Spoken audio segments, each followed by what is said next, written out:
Hello, my name's Brandon Sheffield. I'm the creative director of Necrosoft Games and also a researcher, writer, archaeologist kind of for Digital Eclipse, and that's what we're going to be talking about today. Um, so what I've been calling this thing game archaeology. And that means I'm working on these big collections here, like you've seen perhaps Street Fighter 30th Anniversary, Samurai Shodown Neo Geo Collection, which just came out, SNK 40th Anniversary Collection.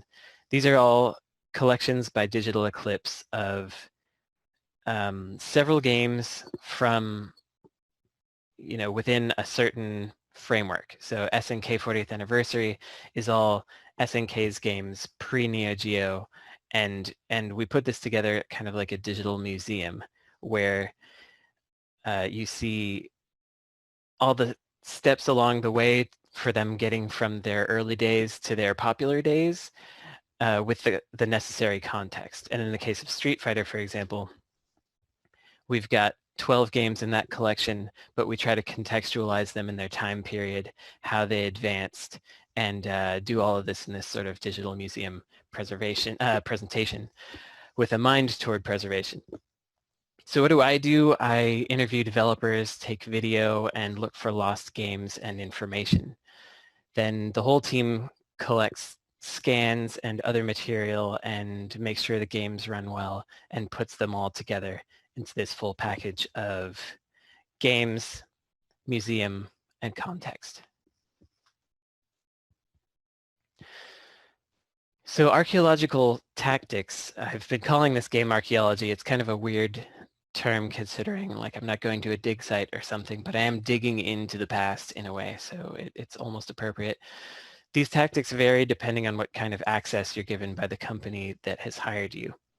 So for Street Fighter 30th Anniversary Collection, we got lots of scans, and Frank Cifaldi, who runs the Video Game History Foundation, he especially also got more supplemental material and put these things together into a nice timeline and interesting presentations like you see on the left there, but we had no developer access. So we couldn't do interviews, and we had to piece together development histories from existing interviews and other online sources, then checking everything with Capcom as we went along.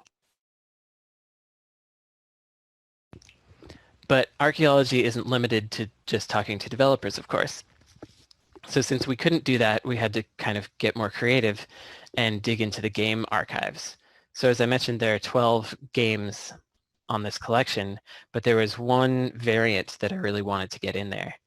Street Fighter II, The New Challengers, had a tournament edition that linked 8 players together across 4 arcade machines in a specialized competition wrapper that has never been released at home ever and was frankly not that popular even in arcades when it was released. It took up so much space in a game center that most places couldn't afford they couldn't afford the real estate. So I kept bugging everybody to be like, we got to get this game in there somehow. And the producer, Stephen Frost, managed to get permission to make this game available using locally linked Switch consoles instead of arcade machines. And so we were actually able to get this from Capcom, put it in the game, put it in this version of the game. And it's really just a small tweak on a beloved franchise, but preserving these small experiences that otherwise you would not be able to have, that's really what it's all about. Finding these minutiae that people might have forgotten or couldn't experience today and making that available. Sometimes you get gray area access. So for SNK 40th, that collection of pre-Neo Geo SNK GameWorks, I couldn't talk directly to any developers that were still at SNK or that were contracting for SNK or even who they had the contact info for. This may sound odd, but it was because of potential legal liability. They essentially anything that these developers say would be reflective of SNK, and since they didn't have them in the fold, they didn't necessarily want I mean, the people they had in the fold, they didn't want to say stuff and be on the record. And then the people that weren't, they weren't part of the company. So it was this whole kind of, what do we do? What I wound up doing was finding a bunch of former SNK developers myself, and then I invited them to talk to me. So to the left is Hiroko Yokoyama, who worked on Crystallis, Ikari Warriors, and a bunch of other stuff before going on to Video System. And on the right is Yoshiaki Yoshino, who's SNK's original PR team all by himself, sporting a tank shirt that he maybe made one or two of. He made those himself. He was the original SNK fanzine creator, zine for the fans, I should say. So how did we get their work into the game going from official to actually official? So I don't work for SNK. I'm a third party, so I can talk to whoever I want to talk to, and they can say whatever they want to me. SNK just has to then check whether what I discover is correct. Then once we have that kind of wrapped up, they're satisfied with the work, then they could hire them on as consultants, sort of wrapping the whole thing up in a nice little package. We have the info, and now they're on the payroll a little bit, so that everybody's got like plausible deniability. It sounds complicated, but with larger companies like this, especially in Japan, sometimes you need workarounds because they're still operating under the old ideas where you couldn't talk to anybody, you couldn't share information. And so in order to get around that, sometimes you have to get even more creative. And this here is all of us standing in front of the SNK building after everything kind of got wrapped, and the special edition of the collection, which will be important again later. Sometimes you're given full access, as full as you can get, which was the case with the Samurai Showdown Neo Geo collection that we just released. That game has all the Neo Geo Samurai Showdown games, including one that was never released before. We were given thousands of scans of artwork from the team because before the release of Samurai Showdown 2019, the big reboot that they did, the group at SNK, the developers there, wanted to kind of go back in time through everything that they had done in the past and see what worked, what didn't work, and just sort of learn from what they had. So they wound up scanning a lot of this stuff themselves. So we pushed them to get some more. And then I was able to go to Japan and do some documentary style interviews of several of the original developers across Osaka and Tokyo. So pretty much anything I wanted to try was possible in this case. Here we have photos of the director, Adachi, in the top left, and then his team on the top right, including two designers, Fukui and Tomita, who you see on the bottom left, playing a 500 yen deathmatch in Samurai Showdown 3, which maybe I'll explain in the text part of this presentation. And there's a little presentation of some of the scans we got. That's an early Samurai Showdown 2 stage. I almost said Street Fighter. But this kind of work, it just doesn't make sense over video calls. You really have to be physically there in the space, getting lunches and drinks with everybody, because it brings to mind things that otherwise they might not have remembered or thought of. So walking around Osaka with the SNK developers, Osaka being the part of Osaka where SNK is based, you realize how much Neo Geo history there is just in these buildings.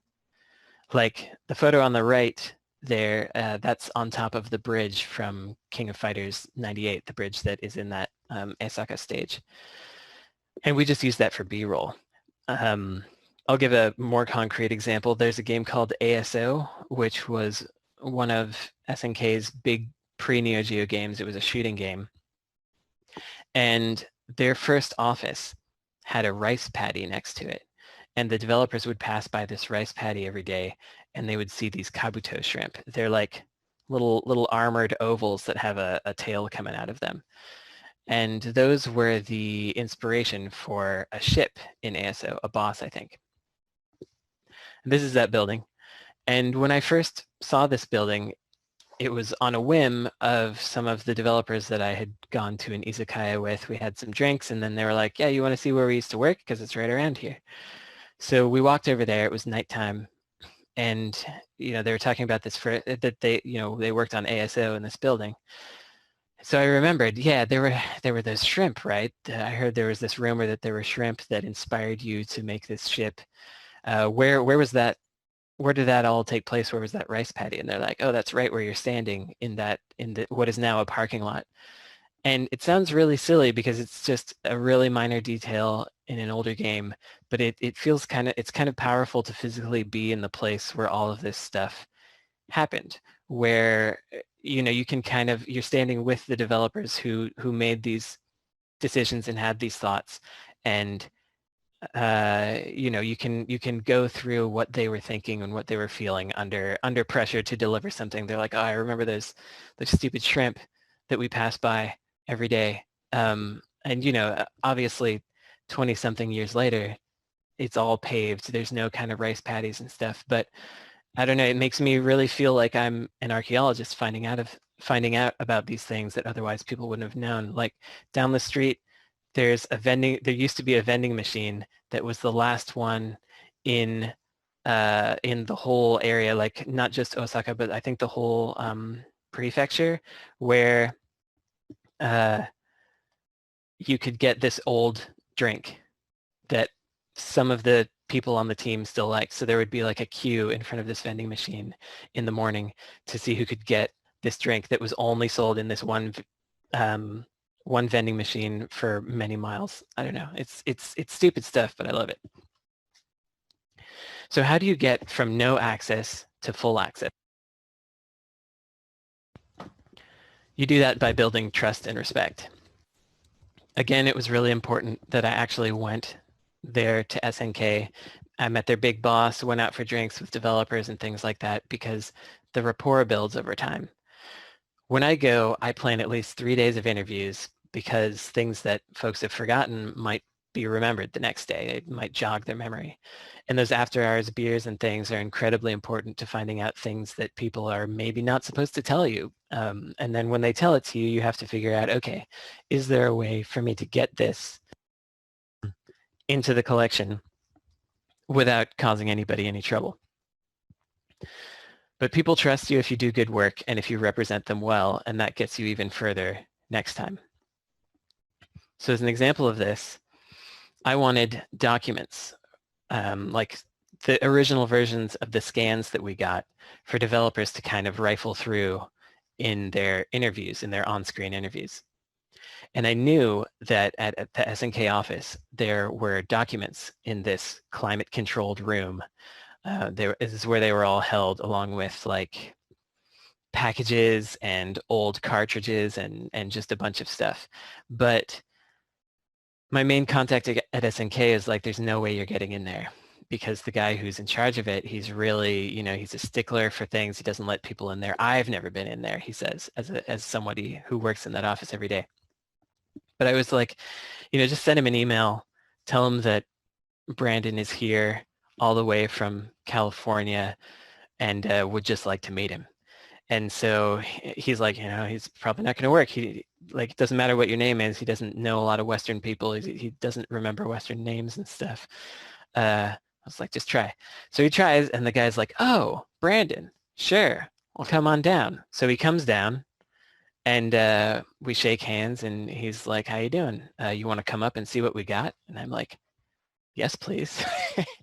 So we wound up with tons of documents, these gorgeous originals for the developers to look through. People don't realize this, but like that, the logo that you can see on the right there, it's got a little layer of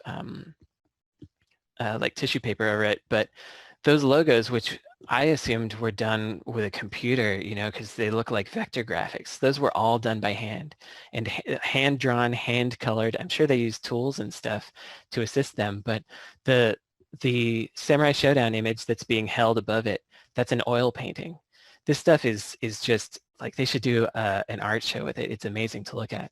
And so, in the middle there, that's Adachi, the director, looking at these old documents and being like, oh, I forgot about this. And it was exactly what we needed. We really needed this stuff. And so much came up that we wouldn't have known about otherwise. But how did this happen? Why did he let me up there? That all comes back to this collection that you may remember from earlier. So he's a package guy, the guy in charge of this room. He really likes well put together packages and special editions and things like that, because that's what he's been kind of taking charge of for SNK for all this time. So in this collection, there is an art book. And this was put together by Nipponichi Software. And with the art book, it turns out there wasn't any extra budget for that, but somebody needed to copy edit it. Or rather, I felt that someone needed to copy edit because they were just taking some stuff from the museum and putting into the book. So I was like, all right, I'm going to copy edit it for free and make sure it's all correct. But you just have to give me credit in the book and also give credit to the layout people and whoever else work on it. But what actually happened was they only credited me. In the back of the book, there's like this halo thing. It's a memorial to me, like I've died almost is what it looks like. And so this package guy, he likes this package. He looks through the art book. He flips to the back and he's like, Brandon Sheffield, I like that book. And so he remembered my name because of this long chain of events where if anything had disrupted along that chain of events, we would not have gotten the documents, which led to some nice moments in the video. And basically that's how all of this stuff is constantly working, like happy accidents and capitalizing on those happy accidents. These relationships are super important because sometimes people just don't want to talk. We heard that Beep, which is it's a game store that specializes in arcade and old PC hardware stuff. We heard that they had some SNK games that we didn't have access to. And the manager told us to come over whenever we wanted and check it out. So when I arrived, nobody wanted to talk to me. They thought maybe I had been talking to the wrong Beep Twitter account. They didn't know what I was talking about. They didn't know what I was asking for. They just had no idea why I was there, and they were like, please go. I still love Beep, no shade on them, but they generally shooed me out of the store after I had gone 300 miles to get there from Osaka. But, you know, you win some, you lose some. So I want to dive a little deeper into this archaeology thing and take you with me on 3 of my archaeological journeys here. So this is Space Mycon Kit, which is part of the Mycon Kit series of games. They're like brick breakers, similar to Breakout. And they're some of the earliest games that SNK ever made, definitely the earliest ones they put their name on. All we had was 2 flyers, these 2 flyers. We'd never seen the machine, we'd never played it, we'd never met anyone who had. But another preservation organization told us we might be able to find it in a warehouse way out in Tatsuno, which is really in the middle of nowhere. So I knew it was time to take a trip. I started in Tokyo. I was actually staying there with my friend Jake Kasdal from 17-Bit. By the way, I don't live in Japan, so I have to capitalize on every opportunity I get when I get out there. It's like, okay, I'm here, I gotta go.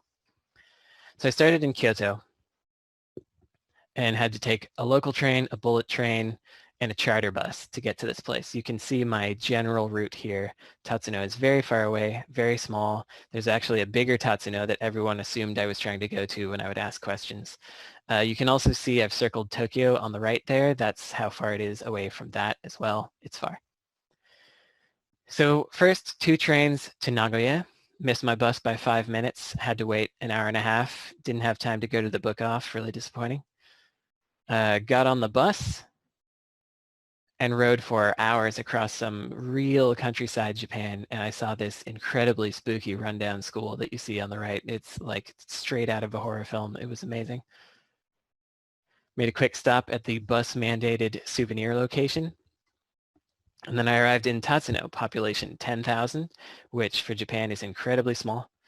And the proprietor of this warehouse we were trying to get to picked me up in his car. And at first I was like, how's he even going to know who I am? How will he know to look for me? But then I remembered I'm the white guy, the only white guy in this town. So we drove to the warehouse And basically every time I rounded a corner, I felt like I was in a different period film. It was a pretty amazing place. And then we arrive here, Takai Shokai, run by Takai-san, who has been doing this since his 20s. He has one assistant that you can see in the back. He's in his 60s now. He's been doing it basically since the 70s. Is that longer than 40 years? Anyway, even here, I had to build rapport. It took a couple of hours of conversation and convincing, and a letter that I had brought from SNK, like a physical letter that was signed, before I could go back and check out what he had on offer. Every time I'd be like, so you got that thing? He'd be like, let's talk some more first. So, I kind of talked to him about how important it was that he had all these games, that he was preserving them. I actually didn't realize it quite how much he had and how important what he was doing was until later. But, eventually we got to where he said I could come and check stuff out. So after all this, did he indeed have Space Mycon? He sure did. I got to play it. I got to see how it worked, everything. And so many things that we assumed about this game were wrong. And it was absolutely vital that I played this. Not only did he have Space Mycon, he had tons of other, well, at least 4 other SNK games that we didn't know very much about. On the bottom right, he's showing me a game called Mahjong Gakuen. Nobody knows what this game is. There was almost no information on the internet before I played it. There were rumors that it was a strip Mahjong game, but actually it was just totally tame, not very exciting, regular old Mahjong. But there were some critical things that we learned about it from being able to play it and see it there. On the left here, he's got a complete set of Data East Deco Arcade system cartridges. They're tapes, actually, that were given to him by the owner, the former owner of Data East. It's just, he has a lot of stuff. This is just one small view of what he's got. In fact, he has drawers for every arcade game he's aware ever existed in Japan. If he's got the board, it's in the drawer. If he doesn't, he's still got a drawer ready for it in case he gets it later. He has whatever flyers he's been able to acquire in that drawer. It's a fantastic resource. All of this led to just a few sentences about 4 games in the collection. But with Space Mycon as an example, we thought it wouldn't have a dumpable CPU and would just be a collection of circuits and transistors like other early arcade games. We also thought it would have a unique connection like so many games in like 1979 had. But all of this was wrong. It's regular JAMA. It has a CPU that could be dumped and preserved. We couldn't dump the game within the confines of this collection, but without this trip, every piece of information we had about that and 3 other games would have been incorrect. And also now we know Space Mycon can be dumped in the future, so it was absolutely worth it. Let's do some more flat-footed detective work. So in the 70s, there was a popular song called Yosaku about the difficult life of a woodcutter. This song was so popular that several companies made arcade games about it. I didn't know exactly how many, but I knew there were several, and including SNK, they made one. Now this game has never been dumped, and I was determined to find it. So to find out how many games there were, let's go back to Takai Shokai's drawers. I asked him how many Yosaku games were made, and he's like, let's go see. So we go up there. He brings me to the drawers. 1, 2, 3, 4, 5. There's 5. Awesome. Like that information in itself is cool. He didn't have the board, but he did have a flyer. And I noticed some writing on the back, so I asked to check it out. And it turns out the game was so unpopular and it lasted there for such a short time that a Game Center employee wrote instructions for installing another game onto it before throwing it away. They were basically just using it as scratch paper.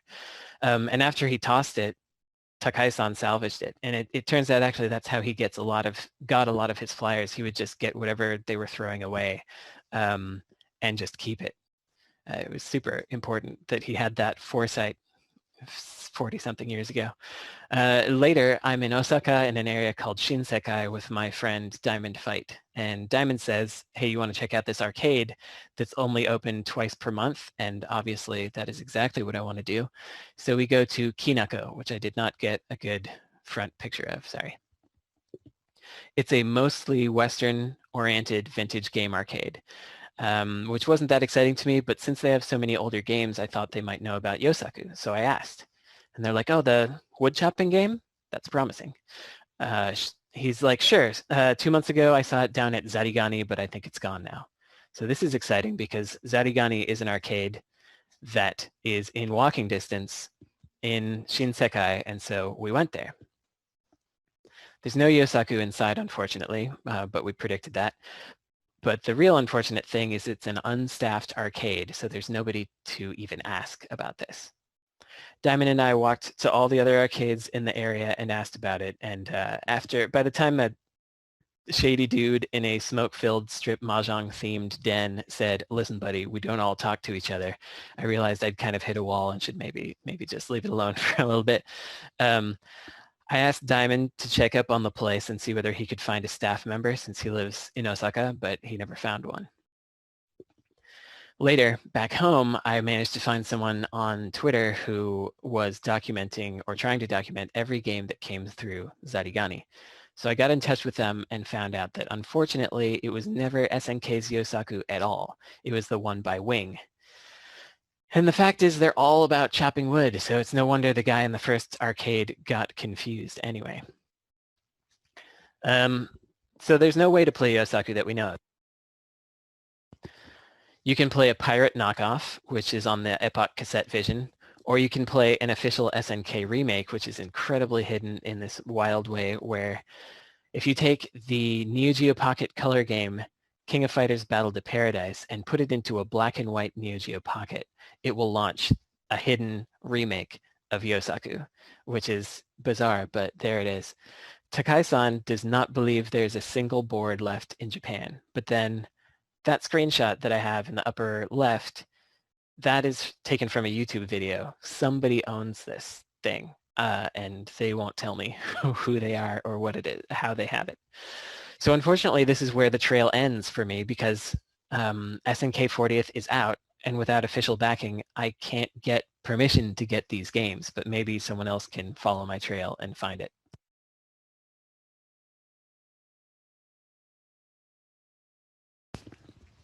So the search for Yosaku was a failure, but in between those failures, sometimes you find something totally amazing.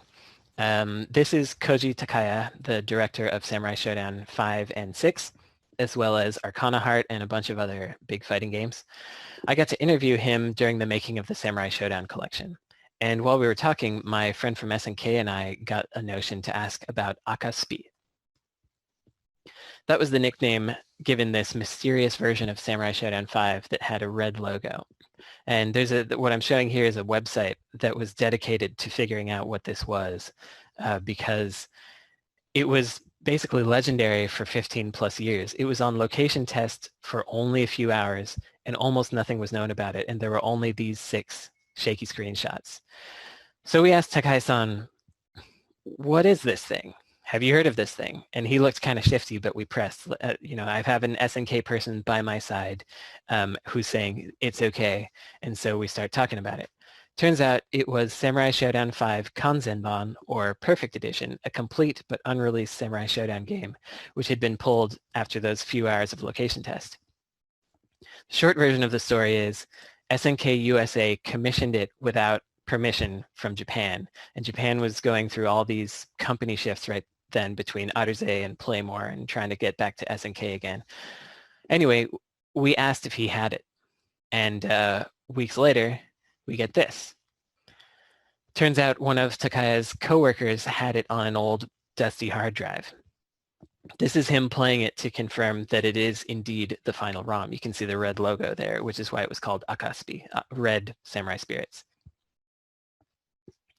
So we got it, and we put it in the collection. And now, 15 years later, the final completed official SNK Neo Geo game has been released. This is a game that in the grand scheme of things, nobody even knew existed, or they knew that something existed, but they didn't know what it was. And we were able to find this and release it. And not only that, we're able to translate the story, which is one of the main new things about it. It becomes this link between Samurai Shodown 5 and 6 that just was gone forever otherwise. And Digital Eclipse, with SNK's blessing, added the word perfect to the title screen, which is what they intended to do upon release anyway, but that's a whole conversation for another time. But this kind of thing is the holy grail of game archaeology. It's something that I hope I can keep doing for a long time. This is exactly what we want out of this kind of preservation and museum-oriented curation of games and bringing that to people that wouldn't be able to see it otherwise. But obviously, it's not that easy because finding and preserving these games takes a lot of time and often fails, as you have seen through my trials, or it succeeds through luck and perseverance, or, it's all kinds of things. Basically, you need to get people to talk about things they're not supposed to have or know about, then get permission from the rights holder to get them to release those things or info to you. And that's not even getting to the actual preservation or presentation part, which is not what I handle. And that's what the rest of the whole team does. And that's a whole other situation. And unfortunately, without funding behind a collection like one of these ones that I've worked on, there's no way to justify rights holders letting you have this information. So you just get stuck a lot. For example, we don't have the data for the Famicom version of Guevara and or aka Guerrilla War. We know where it is. There it is. Those are the discs, but we can't get it because we don't have an official way to do it. There's an unreleased Super Famicom RPG that I found out about. It stars a popular character from a big company. A former employee has the data, but not even the current employees of that company remembered that this game existed. Maybe very few people knew it existed at all. It's not like there's a finished ROM or anything, but there's map data, there's illustrations, there's tons of pre-production work, but there's no funding, so we can't get it. So to kind of wrap this up, what can you do to help? Developers, save everything, steal important things from work, keep them, give them to somebody later. Donate to the Video Game History Foundation, gamehistory.org. And importantly for us, buy these collections and convince companies that they should make more of them.